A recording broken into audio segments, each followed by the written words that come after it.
rencontre avec Shani Piap.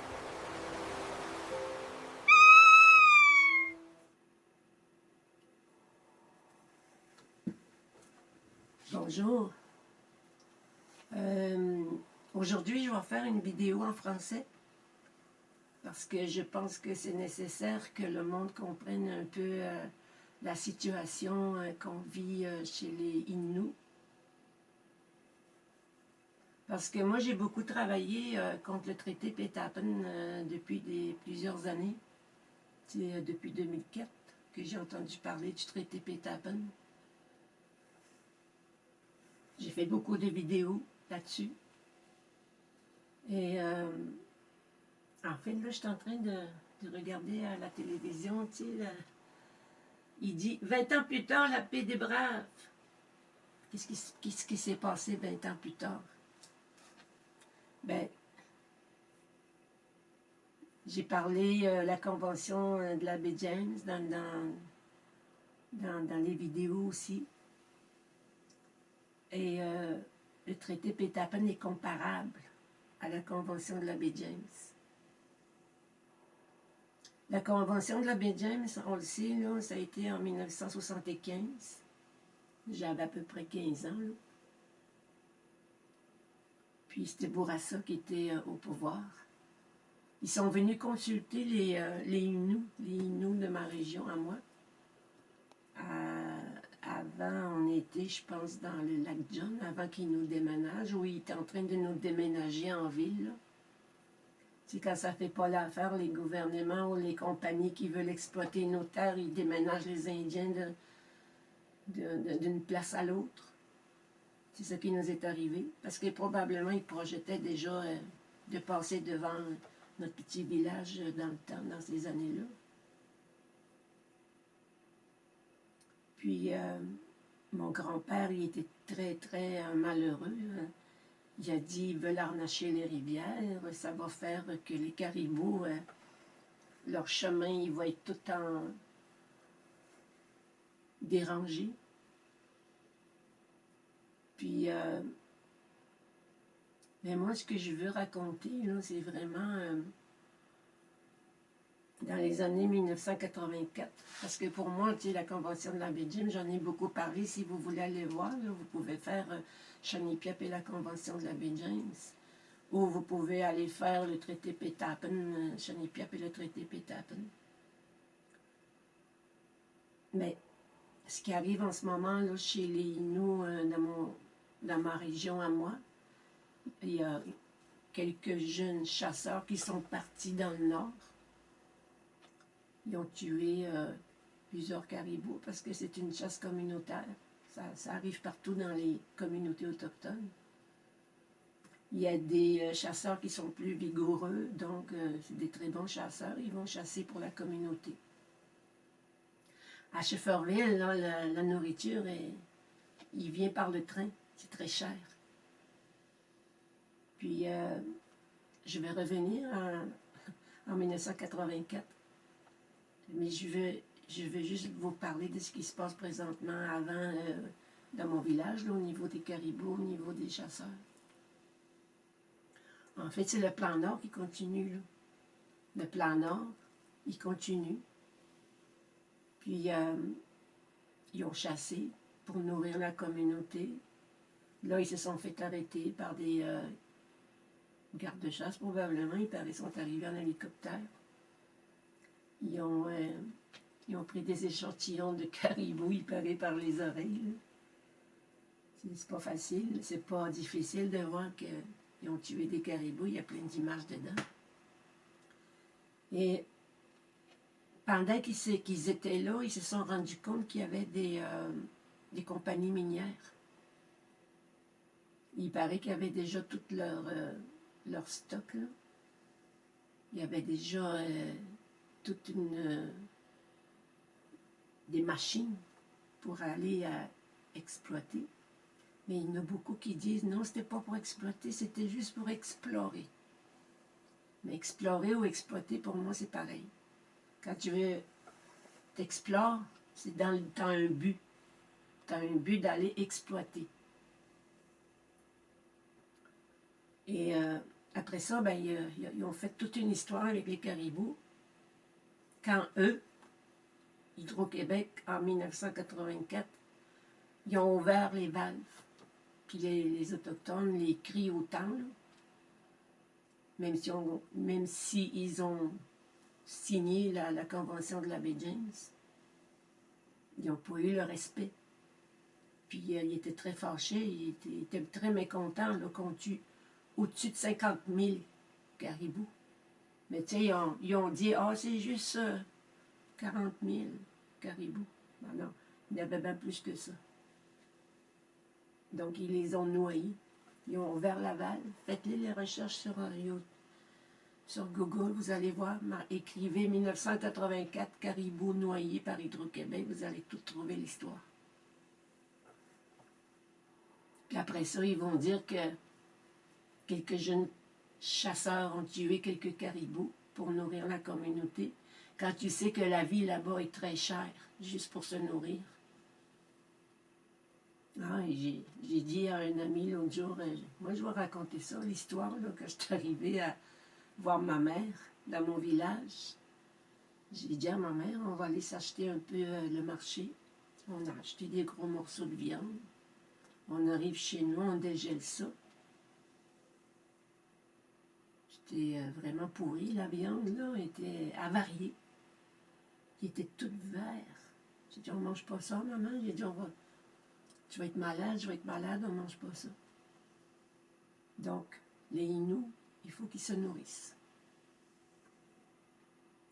J'ai entendu parler aussi que le gouvernement y a donné 4 fois dans l'année aux non-autochtones d'aller chasser. Donc, qui les tue, les caribous, vraiment à l'excès? C'est le gouvernement qui donne des permis aux non-autochtones, puis qui vont à la chasse dans le Nord. Ou les Américains. Les Américains, ils sont venus très souvent dans le Nord, ils se payent des voyages. Ils se payent des voyages un peu comme à l'américaine, là. Un homme qui est riche, puis qui vient dans nos terres, puis qui vient juste pour venir chercher les panaches. Un trophée pour eux autres. C'est du sport, c'est des chasses sportives qu'on appelle. C'est un droit que les Inuits ont. C'est leur droit ancestral. Des millénaires et des millénaires qui chassent. Puis qu'ils ont en dedans de tout ça, c'est dans leur gène. C'est un ADN autochtone, c'est un ADN Innu que d'aller chasser et se nourrir. Ils ne veulent pas toujours manger le bœuf. De temps en temps, ils vont se le permettre du bœuf, là. Mais c'est bien meilleur le caribou, c'est bien meilleur l'orignal. C'est bien meilleur les poissons qu'on prenait avant qu'ils polluent tout là-bas, les compagnies minières. Une fois, on est allé à Montréal, une fille puis moi. Elle a montré les photos. Le lac où l'ours boit. On le voit sur l'image, il boit. Puis le lac est tout rouge à cause du fer. Puis là, le chef, l'ancien chef, il dit là, il va falloir que vous nettoyiez notre terre, là. On vous a permis de venir exploiter le fer. Maintenant, nettoyez-le. Mais ils ne le font jamais. Tu sais, pourquoi tu donnes à une compagnie minière quand tu sais qu'il ne fera jamais un nettoyage de la terre? Comme il dit, là. Tu sais, la paix des braves, là, j'ai lu ça tantôt. Il y a des gens qui se plaignent maintenant, 20 ans plus tard. Même si on signé la Convention de la baie James, les gens là-bas sont malheureux. C'est des cœurs brisés, que je dirais encore, là. C'est des cœurs brisés. Ils n'ont pas eu... Ils pensaient avoir la belle richesse. Mais ils regrettent, on dirait qu'ils vivent dans des regrets. On a brisé la rivière, la belle rivière, ils appellent ça la rivière Rupert, je pense. Puis c'est une belle grande rivière qui a été harnachée pour Hydro-Québec. Toutes des ententes que que les chefs font sans mesurer l'ampleur de la destruction d'un territoire. Il y a un jour, on va tout payer parce que la pollution, il s'agrandit de partout. Le nord, un peu, c'était comme le poumon, on dirait, de la province de Québec, mais là, il parle beaucoup du réchauffement de la Terre. Mais les gens, on dirait qu'ils ne prennent pas conscience que tout l'or du monde ne vaut pas la terre, les terres qu'il faut protéger. Puis là, quand ils ont signé la paix des Braves, là, je vais les lire là, parce que, tu sais, Roméo Sagamache, c'est quelqu'un qui a travaillé beaucoup au gouvernement. Il dit comment ça s'est passé. Il dit quand on a signé, il dit on a dit aujourd'hui nous enterrons la hache de guerre, nous faisons la paix des braves. Aujourd'hui, ils disent pas ça qu'ils sont braves. Aujourd'hui, les gens ils se plaignent. Ils se plaignent, avons-nous fait une bonne entente. Puis ça a touché nos territoires quand ils ont signé. Ça a touché nos territoires à nous. Puis les Naskapi, quand ils sont arrivés, quand j'ai dit tantôt, ils sont venus voir en premier les Inuits. Les Inuits, ils avaient refusé. Après ça, quand ils ont vu que les Inuits ils ont refusé de participer à la convention de la baie James, ils ont été voir les Naskapi. Les Naskapi, ben, c'est pas des gens non plus qui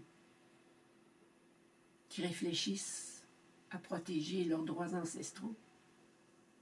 Ils voient l'argent qu'on leur tend, puis là, ils se disent « Hey, mais on ne sera plus dans la misère, nous allons avoir beaucoup d'argent. » Mais l'argent, ça ne règle pas tout. Ça ne règle pas les animaux qui souffrent dans la forêt. Ça ne réglera pas non plus tous les montants d'argent qu'on reçoit juste parce que tu as accepté de signer la Convention de la baie James. Là, j'ai dit que la Convention de la baie James est comparable au traité Pétapen. Mais oui, parce que le traité Pétapen, c'est la même chose. Ils te promettent, ils nous font des promesses. Des promesses qu'on va garder quand même nos droits ancestraux. Oui, tu vas garder tes droits ancestraux, mais dans un petit tarinoissi qu'on appelle. Tu sais, la province de Québec, mettons, est grosse de même, là. Mais là, il y a un petit point ici, là. Le petit point, c'est le Inuassi. C'est là que tu vas faire tes droits, que tu vas pratiquer tes droits ancestraux. Pas dans le Grand Nitassinan. Le traité Pétapen, c'est ce qu'il dit. Puis la Convention de la baie James, eux autres aussi, il y a une parcelle de terre où ils peuvent pratiquer leurs droits ancestraux. Puis là, ils ont dit, ah, OK, il y a les chasseurs, ils peuvent indiquer aux exploiteurs d'aller là ou de ne pas aller là, parce que c'est leur terrain de chasse. Mais c'est pas toujours respecté, ils disent, là. Je l'ai lu. Lisez-le, là. Allez voir sur Google. 20 ans plus tard, la paix des Braves.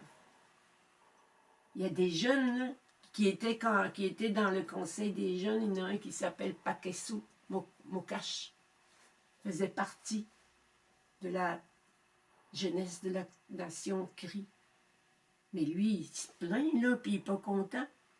On n'était pas d'accord, il dit que la convention de la baie James soit signée. Puis là, les compagnies minières qui veulent rentrer à notre tour, là, puis que tout le monde sait c'est qui les signataires. Puis l'ancien conseil, apparemment, il aurait accepté de signer avec les Naskapi. Puis le chef maintenant qui est là, il va faire un référendum. Comment il va faire le référendum? Parce que tout est déjà décidé d'avance. Quand tout est décidé d'avance, là, comment peux-tu gagner au référendum? Tu ne peux pas vraiment décider. Quand ils ont signé la Convention de la baie James, 80% des gens étaient pas d'accord. Mais on s'en foutait de ces 80%. Là, on voulait l'argent, qui allait des milliards et des milliards, qui ont reçu les cris. Puis là, on n'arrête pas de parler la réconciliation. Les chefs, ils disent, ah, il veut se réconcilier avec nous, les gouvernements, de nous avoir toutes martyrisés. Mais c'est quoi le plus grand martyr qu'on peut recevoir? C'est de ne plus être ce que nous sommes. Si tu n'as plus le droit d'aller pratiquer tes droits ancestraux, puis de vivre comme tu es, c'est déjà un gros martyr. Tu n'existes plus. Tu deviens québécois. La Convention de la baie James, là, les gens qui sont là, ils sont plus considérés comme des Indiens du Canada. Au fond, là, oui, ils existent avec la Convention de la baie James. Mais ils sont pas plus heureux. Parce qu'ils disent, ah, ils nous ont... ils envahissent encore les forêts, ils coupent encore les forêts où on ne veut pas. Et après ça, les rivières qui sont détruites ou polluées, ils ne sont pas heureux. Puis là, j'ai regardé les vidéos, là, quand ils ont signé la paix des Braves, il y avait encore des cris qui étaient mécontents. Puis là, ils ont voulu montrer leur mécontentement.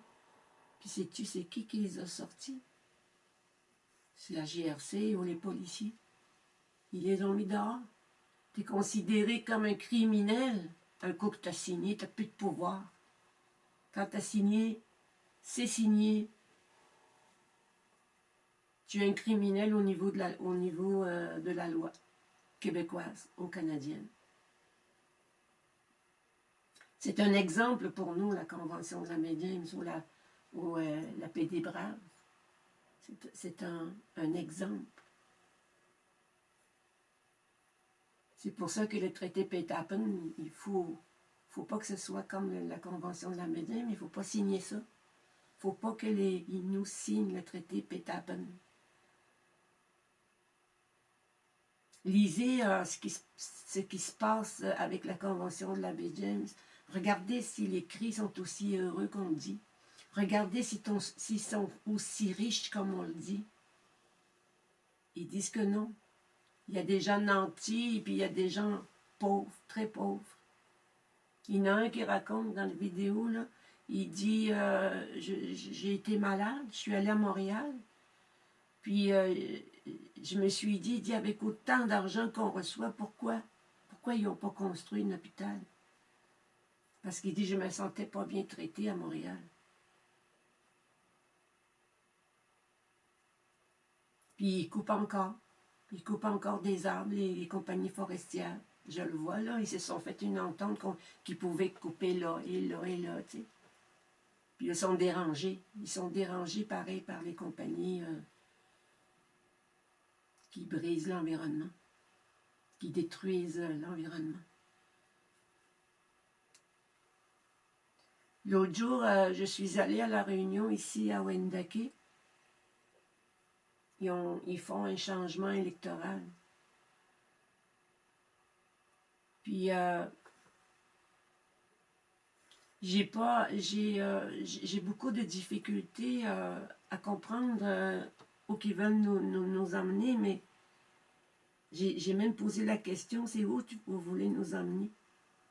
Mais ils ne répondent pas. Puis c'est comparable à ce qui se passe à Matmegouche, avec les compagnies minières qui veulent exploiter les territoires là-bas. Parce qu'on dirait que tout est déjà décidé.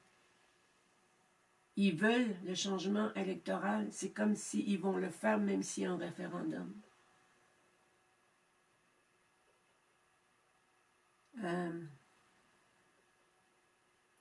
Les jeunes là-bas, je voudrais les féliciter d'avoir de pratiquer encore leurs droits ancestrales. Le message que je voudrais leur faire, c'est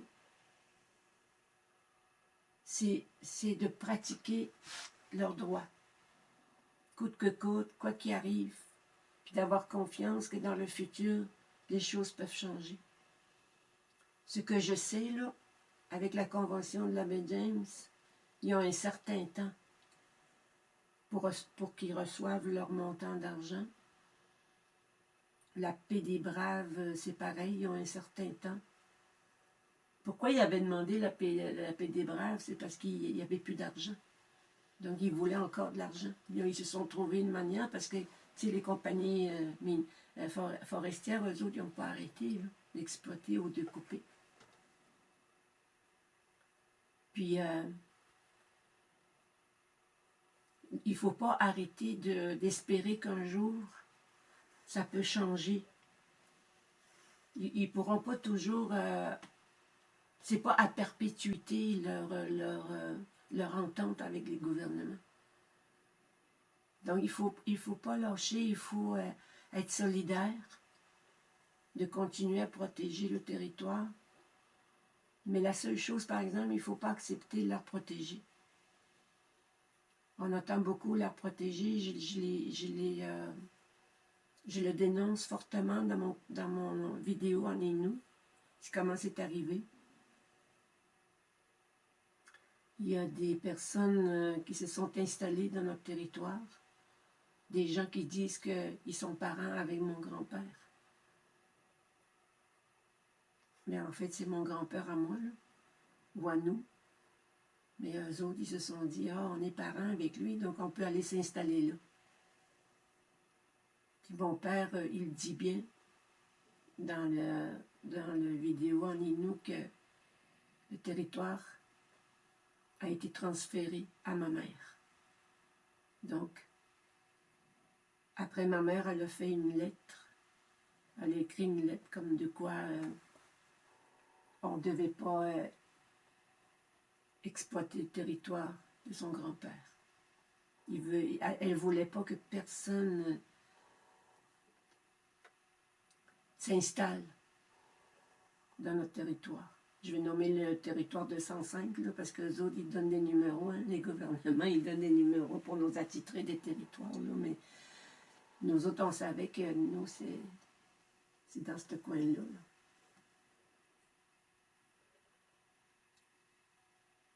Et je ne sais pas comment ça va se passer, mais il faut qu'on fasse une réunion, nous, le conseil de famille, comment nous allons défendre le territoire, parce que mon père, il nous le dit bien. Il dit, prenez soin de la terre, puis il dit, entendez-vous entre vous, mais il dit, prenez soin de cette terre. C'est ce qu'il nous dit. Puis on va trouver peut-être un moyen de protéger le territoire de ma mère, pour pas qu'il y ait plein de gens qui vont là, comme si c'était leur terre à eux, comme si ma mère leur a transféré ce territoire-là. Mais non, c'est pas ça que ça doit arriver.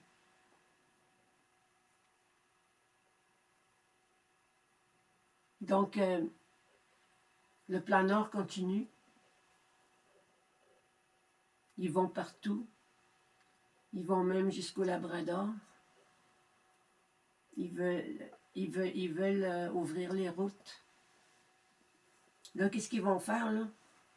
J'ai regardé une vidéo l'autre jour. Ça parlait de l'air protégé, mais au Labrador, à Chichatit, à Gooseby, puis à Toachiche. Puis, ce que j'ai vu, là, c'est vraiment des jeunes qui se font former comme archéologues, qui se font former comme des gens qui vont prendre soin de l'environnement, qui vont examiner l'automne quand ils arrivent, ils examinent comme s'ils étaient des vrais scientifiques. Puis le grand, là, qui est le plus grand de tous, qui aide aux fonctions de la personne pour qui il travaille. Ben, lui, son nom, c'est le surintendant. On le nomme le surintendant. Puis qu'est-ce que j'ai remarqué? Ben, j'ai remarqué qu'ils sont très fiers de travailler, d'être formés, parce qu'ils sont vraiment sûrs que le fait d'avoir accepté de faire air protégé, que les gouvernements vont les laisser tranquilles, puis qu'ils vont pouvoir protéger, comme à perpétuité peut-être, la terre là-bas. Mais en fait, non. Là, on voit, je vous ai dit tantôt que la compagnie qui veut rentrer dans notre région, il veut aussi exploiter le Labrador. Il paraît qu'il y a juste à côté de nous, là, il y a une place où il veut rentrer. Donc, air protégé, ça marche pas, là. Puis, j'ai appelé une personne âgée là-bas, puis je lui ai expliqué que le fait que vous ayez accepté, j'ai dit, de faire air protégé, en fait, j'ai dit, OK, vous recevez des gros montants d'argent, vous êtes formés, vos jeunes sont formés, ils sont heureux, ils pensent qu'ils ont des bons jobs. Mais savez-vous, j'ai dit, pour qui vous travaillez? J'ai dit, vous travaillez pour Parc Canada. Le gouvernement, il a nommé Parc Canada pour gérer, avec vous, j'ai dit, pour gérer le territoire. Mais j'ai dit, c'est votre territoire, mais j'ai dit, ils vont quand même rentrer. Puis j'en ai la preuve, là. Ils veulent exploiter dans leur territoire. Puis le territoire chez moi, là-bas, le 205, là, que j'ai parlé, les gens qui sont là, puis qui ont fait des camps, ils font venir du monde de Montréal, apparemment. Ils voyagent, tu sais, c'est comme un grand voyage, là, l'américaine, là, ils font venir du monde. Ils font, même j'entends parler qu'ils font beaucoup la fête. La fête, là, une belle grosse fête, là. Ma mère, elle aurait été très indignée de voir ça. Puis malgré qu'ils ont fait air protégé, le territoire, eux qui sont installés dans notre territoire, voyez-vous, qu'est-ce qui va se passer? Apparemment, il y a un train qui va passer là, un chemin de fer. Ils projettent de faire un chemin de fer. Pour aller jusqu'au, peut-être, au Nunavut, je ne sais pas.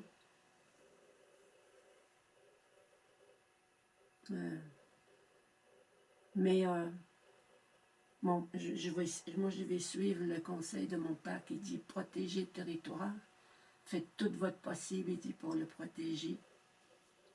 Il dit soyez ensemble. Puis, pour pas que on se fasse envahir partout. Puis, il y a du monde qui veulent nous suivre ou nous aider dans notre plan de notre défense, là. Ben, ils ont juste à nous le dire, parce qu'eux autres aussi ont des territoires.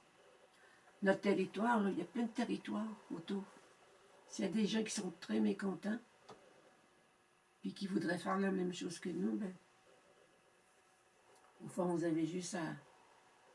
on a juste à y aller ensemble. Mamouinout, comme on dit, hein? Mamouinout. Ici, à Wendake, là, on entend beaucoup parler de toutes sortes d'ententes, de toutes sortes de codes.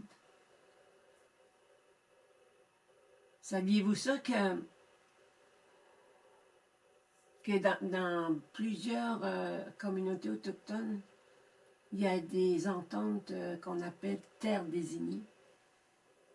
Ben oui, terres désignées.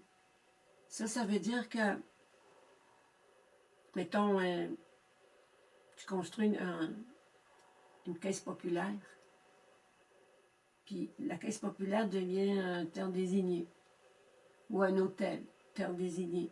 En fait, il n'y a rien qui t'appartient. Terre désignée, ça veut dire que la chose qui a été projetée, en projet, là, le projet de faire une caisse populaire, bien, ça ne t'appartient pas, ça appartient aussi au gouvernement fédéral. Moi, je parle, vu qu'on vit dans la province de Québec. Il n'y a rien qui t'appartient. Les Inuits, les Atikamekw, ou je ne sais pas, par exemple, chez les Atikamekw, là, mais je sais que à cette île, je sais que la galerie Montagniès, c'est une terre désignée. C'est ce que je sais. Ça appartient pas juste aux Inuits. Ça a été signé comme terre désignée. Comme un peu à Wendake, tout est terre désignée. Le patinoire, l'hôtel, caisse populaire, le centre de santé pour les personnes âgées. C'est toute terre désignée, la construction. Où ce que le bâtiment est construit, il devient terre désignée. Fait que ceux qui sont très heureux de toutes le développement, quand ils parlent de développement, là, il n'y a rien qui appartient aux communautés. Fait que c'est ça que je voulais dire au fond, c'est que toutes les ententes, on entend beaucoup parler entente cadre, code de citoyenneté, code d'appartenance, c'est tout pour dépouiller un Innu ou un Wenda. Chaque droit est individuel, puis chaque droit est collectif. Fait qu'on exploite ton droit individuel, puis on exploite ton droit collectif. Un conseil de bande, là, c'est un mangeur de droits individuels. Avec ton statut indien, c'est comme si l'argent que tu reçois du fédéral, ça rentre au conseil de banque, puis eux autres, ils deviennent une entreprise d'affaires. Donc, c'est un dépouillement de toi-même qu'on te fait. C'est comme si on ne te permettait pas d'avoir ton statut indien. Parce qu'ils font beaucoup de projets avec ton statut indien. Puis quand tu acceptes tous les changements qu'ils nous proposent, puis que tout est déjà décidé d'avance, ben, c'est pas normal. C'est pas juste. Il y a une injustice.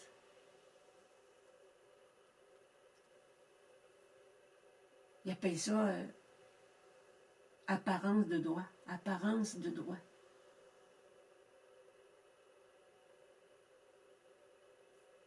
Tu sais pas qu'est-ce qu'ils vont faire de ton droit.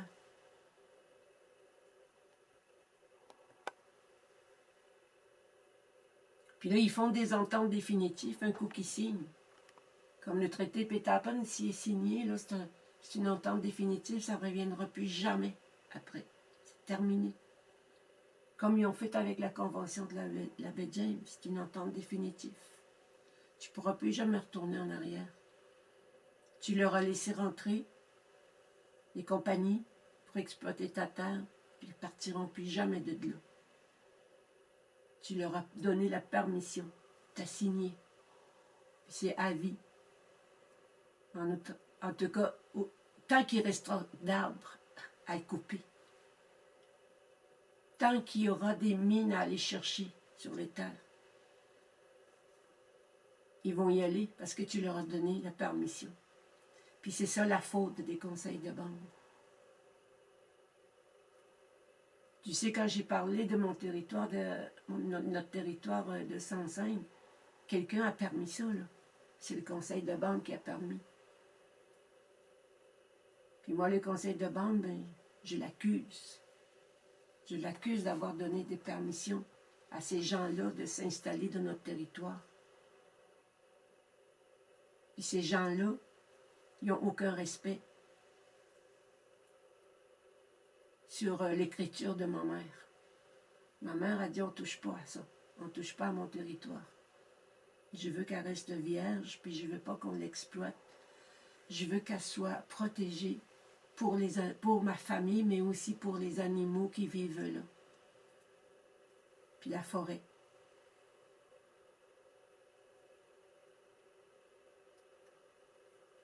Et que c'est ça que je voulais dire à propos des aires protégées. Les aires protégées, j'entends parler qu'ils veulent faire aussi des aires protégées à Ouachat-Maguillotenam. Puis, ils pensent que s'ils font des aires protégées, qu'ils vont être mieux traités. Mais c'est pas ça qui va arriver. Les gouvernements, eux, c'est ce qu'ils veulent, c'est que l'économie marche. Ils ont du monde à faire travailler.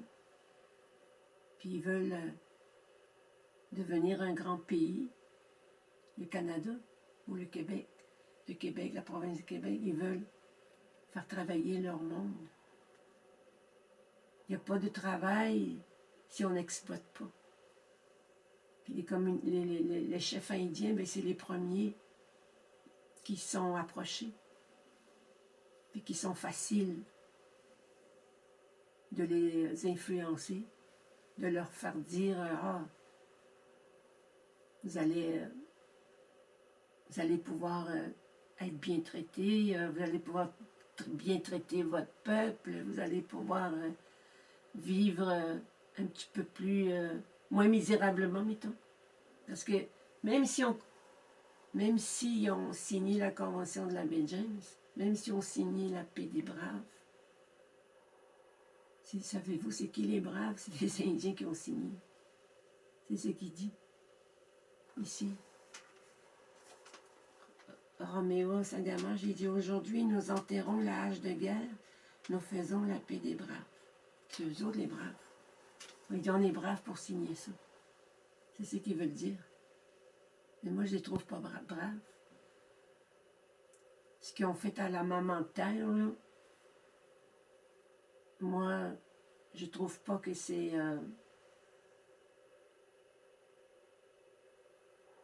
je trouve pas que c'est juste.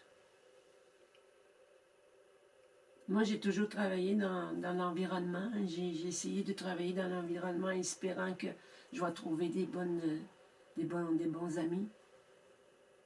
Mais j'en ai pas trouvé tant là-dedans non plus. J'en ai trouvé quelques-unes. Mais ils sont toutes... ils travaillent, c'est un groupe de groupes là, qui travaillent ensemble. Je suis allée à Montréal une fois, puis ils m'ont dit ah oui, mais nous, là, on ne peut pas vraiment aller contre les conseils de bande. On travaille des fois avec les conseils de bande.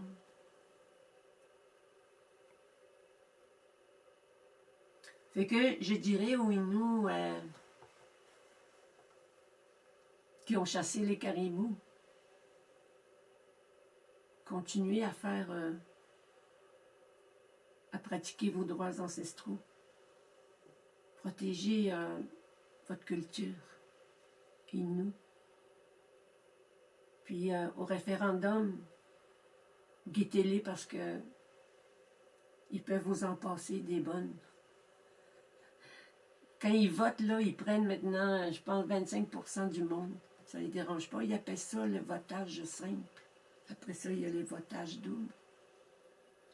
Quand c'est un votage double, c'est tout le monde.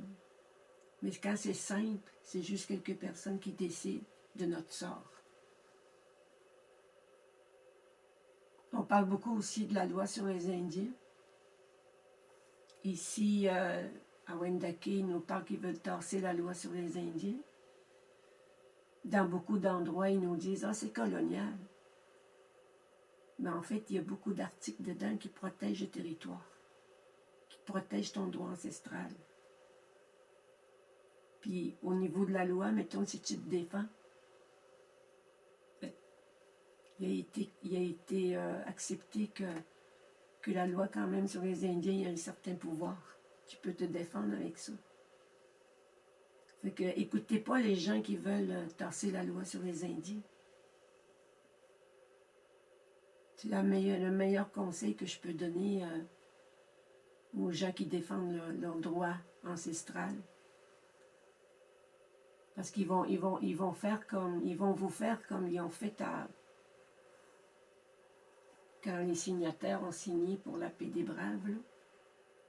Il y avait des policiers là, qui ont sorti les gens pour pas qu'ils contestent la paix des Braves. Parce qu'ils étaient très mécontents qu'on brise encore les territoires et les rivières.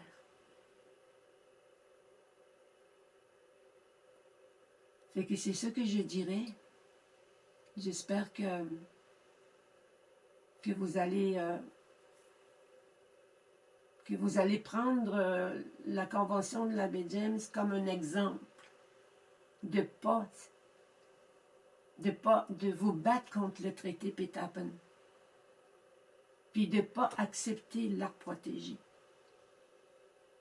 Tandis que vous allez peut-être prendre connaissance de ça, là, le traité Pétapen ou les aires protégées, qu'il ne faut pas aller là. Moi, c'est sûr, je ne lâche pas. Je vais protéger. On va protéger, nous, le conseil de famille, le territoire 205, puis on va tout faire. On va tout faire pour les empêcher de faire le chemin de fer qu'ils projettent de construire au milieu du territoire de mon grand-père. On n'acceptera jamais ça. On va se battre pour protéger le territoire de notre grand-père. J'espère que Pakesto Mokash, là, j'aimerais ça le rencontrer un jour. C'est un jeune cri qui s'est battu pour refuser la Convention de la baie James. J'espère que j'aimerais ça le rencontrer. Lui, là, le chef Ted Mose, là, qui a signé en 1975, il avait 25 ans. Quand il a signé, il a dit à Bernard Landry, là, le ministre Bernard Landry, je pense qu'il était premier ministre, je ne sais pas trop, mais c'est Bernard Landry, tout le monde le connaît. Il a dit, quand il a signé, à lui, là, il a dit « Mon ami et mon frère. » Mon ami et mon frère. Pourquoi il n'a pas dit ça à ses propres frères autochtones? Parce que présentement, il y a ses frères autochtones qui vivent dans la misère, sont très tristes. Pourquoi il n'a pas dit ça à ses propres frères? Mon ami et mon frère, au lieu de dire ça à Bernard Landry.